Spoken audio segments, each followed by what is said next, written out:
नमस्कार दोस्तों, मैं मनोज चतुर्वेदी शास्त्री आप सभी का चांदपुर संदेश चैनल के कार्यक्रम गुस्ताखी माफ में हार्दिक स्वागत करता हूं। और सबसे पहले बात करेंगे चांदपुर शहर में चल रही एक राजनीतिक चर्चा, जिसकी फुसफुसाहट राजनीतिक गलियारों में बहुत तेजी से चल रही है, और वो ये है कि क्या मोहम्मद अरशद चुनाव नहीं लड़ेंगे। तो दोस्तों, हम इसकी बहुत गहराई तक गए और बहुत गहराई में जाने के बाद मुझे मालूम हुआ है, हमने ये जाना कि मोहम्मद अरशद का चुनाव लड़ना अभी संदिग्ध नज़र आ रहा है।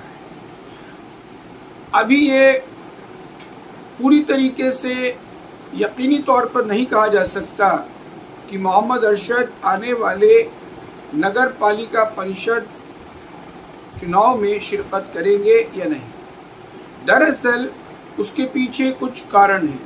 पहला कारण तो ये है कि मोहम्मद अरशद की जो टीम थी, जिसमें साजिद अंसारी, आज़ाद त्यागी, धैर्य, सलीम नवाब, शहजाद चुटियावाले, शमशेर, ये बहुत तमाम ऐसे लोग थे जो सही मायने में मोहम्मद अरशद की आज जो ये इमारत आप देख रहे हैं, इसकी नींव के ये लोग सब पत्थर हैं। और इन्हीं पे ये इमारत खड़ी हुई थी, जिस पर चोटी पर पहुंचकर मोहम्मद अरशद नींव के पत्थरों को भूल गए। और ये बात सही भी है कि कोई भी इमारत कितनी भी बुलंद हो, वो दिखाई देती है, लेकिन जिस नींव के पत्थर की वजह से वो उस बुलंदी तक पहुंचती है, उसे कोई न तो देखता है और न ही देखना चाहता। तो ये जो नींव के पत्थर थे मोहम्मद अरशद के, ये अब खिसकने लगे। और ये हर आदमी जानता है कि जब नींव बैठ जाती है, खिसक जाती है, तो बुलंद से बुलंद इमारत भी जमींदोज हो जाती है, यानी जमीन में घुस जाती है। तो यहाँ आपको हम बता दें कि ये जो हमने नाम आपको गिनवाए, ये वो लोग थे जिन्होंने मोहम्मद अरशद को नगर पालिका परिषद के अध्यक्ष पद पर बैठाने में कोई कोर कसर नहीं छोड़ी थी। रात दिन उन्होंने किए, उन्होंने अपनी नींदें हराम की, उन्होंने अपने व्यापारों को छोड़ा, परिवारों को छोड़ा, घर को छोड़ा, पत्नी को नाराज किया, बच्चों को नाराज किया, सिर्फ इस छोटी सी महत्वाकांक्षा के लिए कि वो एक स्थायी रोजगार पाएंगे। मोहम्मद अरशद जब नगर पालिका अध्यक्ष पद पर बैठ जाएंगे तो उनको भी एक स्थायी रोजगार दिलवाएंगे, जैसे कि मोहम्मद अरशद साहब ने वादा किया था कि वो लैब खुलवाएंगे, वो हॉस्पिटल्स बनवाएंगे, वो ये कराएंगे, वो कराएंगे। उसी से सबकी आशाएं बंधी हुई थी।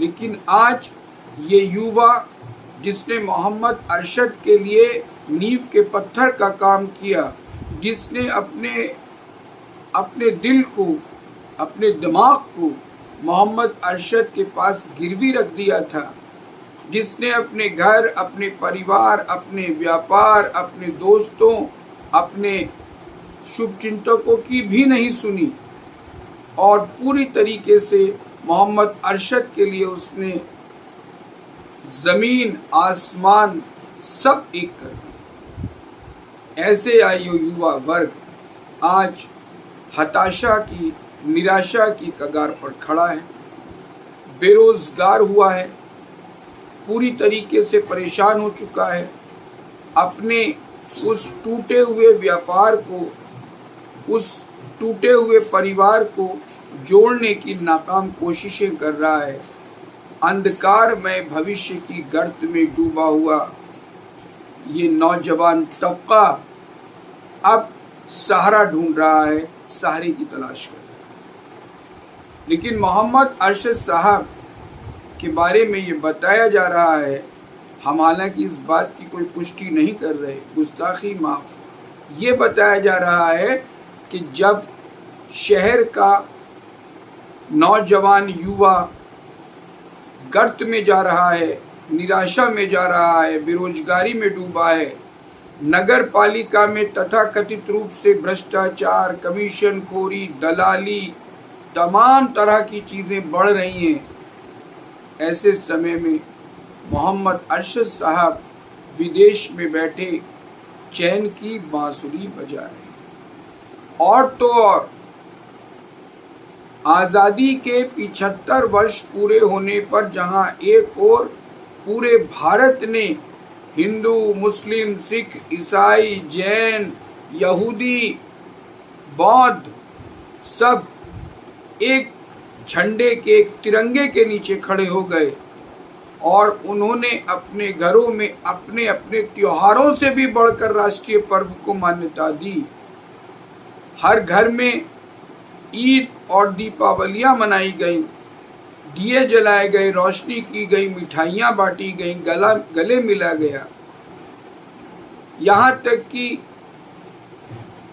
हर उस नौजवान के मुंह पर वंदे मातरम और जय हिंद था जो ये कहता था कल तक कि हम वंदे मातरम नहीं कहेंगे। ऐसा अनोखा दृश्य शायद ही भारत में दोबारा देखने को मिले। ऐसे समय में जब भारत माता के श्रृंगार की तैयारियां हो रही थीं और प्रत्येक व्यक्ति अपने अपनी योग्यता अनुसार, सामर्थ्य अनुसार भारत माता के मादरे वतन के श्रृंगार में लगा हुआ था, ऐसे समय में जनाब मोहम्मद अरशद, जिन्होंने समाजवादी पार्टी छोड़कर तथाकथित रूप से जय हिंद नाम की एक पार्टी की स्थापना की थी, वो मोहम्मद अरशद जिन्होंने इस भारतवर्ष से 5 साल तक कमाया, खूब कमाया, भारत के चांदपुर शहर के निवासियों से खूब उन्होंने फायदे लिए, जैसा कि बताया जाता है, वो मोहम्मद अरशद ऐसे समय में भारत माता को अकेला छोड़कर विदेश यात्रा पर चले। जो अपनी माँ का नहीं हुआ, यानी भारत माता का नहीं हुआ, मातृभूमि का नहीं हुआ, जिसने अपने शुभचिंतकों को, यारों को, दोस्तों को, मित्रों को, सहपाठियों को और तो और उन नींव के पत्थरों को किनारे लगा दिया, गर्त में धकेल दिया, उनसे आज लोगों को क्या अपेक्षा है और क्यों अपेक्षा है, ये तो ईश्वर ही बेहतर जानता है। यदि मोहम्मद अरशद पर लगाए गए समस्त आरोप सच्चे हैं तो निश्चित रूप से मोहम्मद अरशद चुनाव लड़ने की योग्यता नहीं रखते। यदि ये आरोप निराधार हैं तो मोहम्मद अरशद को बाकायदा प्रेस कॉन्फ्रेंस करके उन तमाम लोगों के सामने जो उन पर ये आरोप लगा रहे हैं, उन तमाम लोगों को, अपने साथियों को, पुराने सहयोगियों को, अपने शुभचिंतकों को बुलाकर सार्वजनिक रूप से इस बात का खंडन करना चाहिए कि उन्होंने कुछ गलत किया है। उन्हें सार्वजनिक रूप से ये बात स्पष्ट करनी चाहिए कि उन्होंने नगर पालिका परिषद से किसी प्रकार का कोई कमीशन नहीं लिया।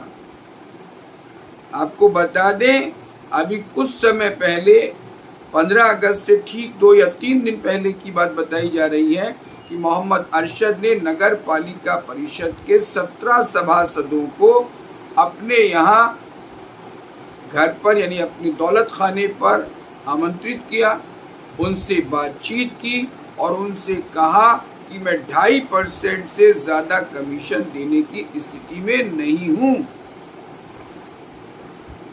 सुना तो ये भी जा रहा है, उन्होंने ये तक कहा कि इस पर भी मैं विचार करूंगा। आप लोग सोच लीजिए।